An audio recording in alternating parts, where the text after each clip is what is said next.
वहीं कैबिनेट मंत्री जगत सिंह नेगी ने बजट में आई गिरावट के लिए भारतीय जनता पार्टी को जिम्मेदार ठहराया है। नेगी ने कहा कि भाजपा सरकार को पर्याप्त फंड मिला, लेकिन कर्ज घटाने के लिए कोई ठोस कदम नहीं उठाए गए।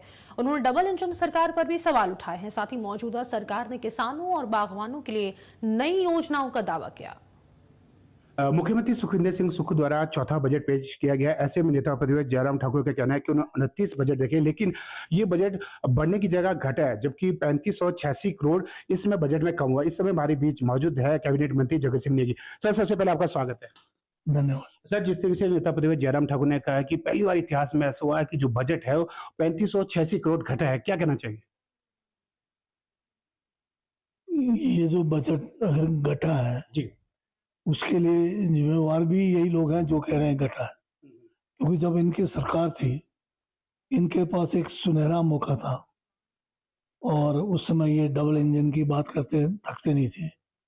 डबल इंजन के होने के बावजूद, फुल जो है रेवेन्यू डेफिसिट ग्रांट मिलने के बावजूद, जीएसटी कंपनसेशन मिलने के बावजूद और सेंट्रल असिस्टेंस की बहुत सारे अलग से जो है ग्रांट्स मिलने के बावजूद, जो है उधार लेने के बावजूद, अगर जो है जयराम ठाकुर की सरकार हिमाचल की आर्थिकी को पटरी पे नहीं ला सकी तो ये सबसे बड़ी जो है इनकी कमजोरी रही। और वो शब्द नहीं बोलूँगा, फिर ज़्यादा ये मुखर हो जाएंगे, पर जो है ये कहते अक्षर क्या क्या क्या बोलेंगे आप उसको, मतलब ये काबिल नहीं रहे। जी। अगर देखा जाए, इनका कहना है कि 3.5 यानी कि 3 साल या पौने 3 साल मान लो, कांग्रेस सरकार को भी आरटीजी मिली, लेकिन अगर भाजपा की सरकार की बात करें तो उस दौरान हिमकेयर योजना, सारा योजना, गृहिणी योजना, 100 नंबर योजना समेत अनेक योजना चली, लेकिन कांग्रेस आते ही जो 3 वर्षों ना योजना चली और ना ही जो आरडीजी का पैसा है वो कहीं सदुपयोग किया गया। आरडीजी जो कांग्रेस के समय है वो टैपरिंग करके आया। इनको जो मिलता था वो एक मुश्त मिला और इनको आरडीजी जो है 40 करोड़ से ज्यादा का मिला। इनको जो है कंपनसेशन, जीएसटी कंपनसेशन मिला, तो लोन भी लिया, मैं जैसे बताया आपको, और करीब करीब जाते जाते 96,000 करोड़ का भारी भरकम कर्ज छोड़ के गए। 76,000 तो कर्ज ही छोड़ के गए। 10,000 एम्प्लॉयज का वेतन और पेंशन की जो देनदारियां थी वो छोड़ के गए। 5,000 करोड़ जो है आखिर में जो बड़े बड़ी घोषणाएं करके गए जिसकी फंडिंग नहीं थी और जो बहुत सारी डिपार्टमेंटों की देनदारियां थी वो छोड़ के गए।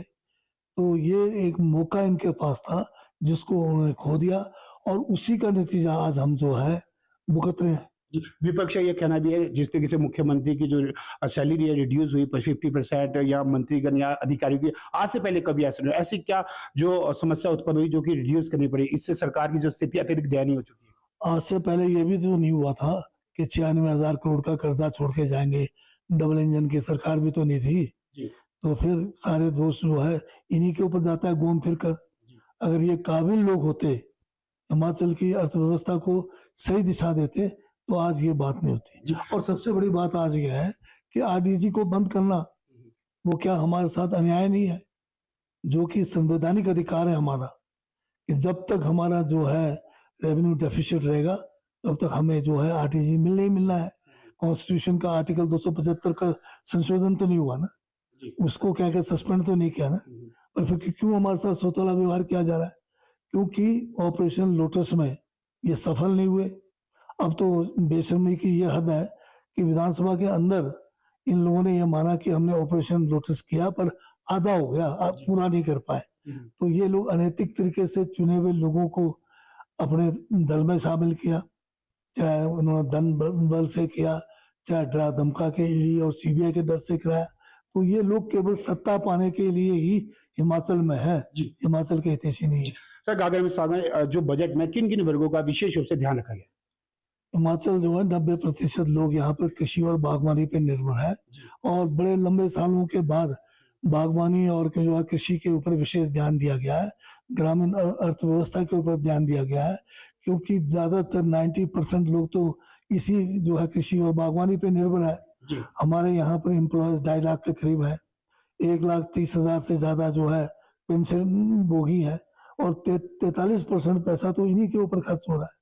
तो ये पहली बार है कि जो है अर्थव्यवस्था जो ग्रामीण है उसको जो है सुदृढ़ीकरण करने के लिए काम किया गया है। जी कुल मिलाकर जो देखा जा रहा है खासकर जो ग्रामीण क्षेत्रों को मजबूत करने के लिए अगर देखा जाए जिससे अदरक को भी 30 रुपए के हिसाब से सरकार लेगी। अगर पीछे बजट में जो 90 रुपए हल्दी किया गया है उसे भी अब 90 से 150 किया है। कुल मिलाकर जो देखा जा रहा है किसान और बागवानों के लिए यह बजट लाभदायक है। कामेश्वर शर्मा की रिपोर्ट शिमला से।